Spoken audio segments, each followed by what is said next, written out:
So Sham, you understand this main principle of meditation is to go within. Yes, it really makes sense. Great, thanks. Actually, I did have a question. So I've been thinking a lot about karma lately. So I was wondering, can you tell me more about it? If you look in the mirror, why do you look the way that you do? Why do you have the facial features that you have?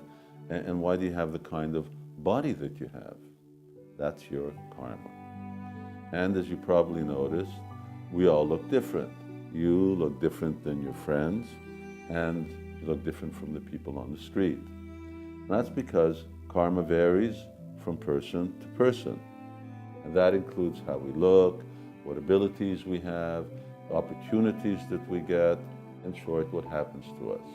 So you can say that karma is the subtle form of Newton's third law of action and reaction. For every action, there's an equal and opposite reaction. So our current life is a reaction to our past conduct, and our current activities will determine our future lives. But that's not all.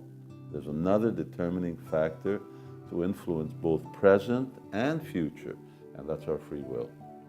Unlike animals, as humans, we have willpower, which can alter our karma to varying degrees.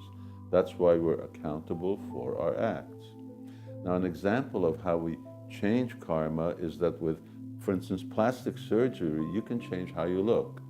But in the next life, you'll again end up looking like before surgery. And that's because you didn't live out your full term with that appearance.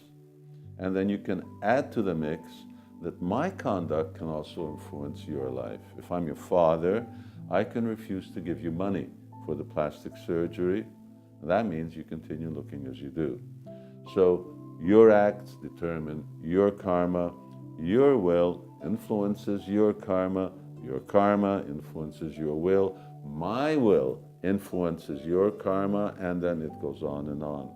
It's really quite complex. So you can ask, well, is there no way out?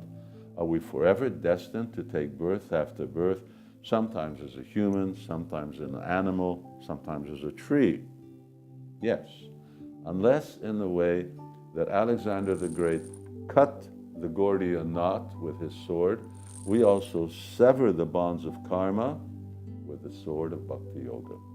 You know that Bhakti Yoga is the transcendental yoga of knowledge, surrender, and devotion that's described in the Bhagavad Gita.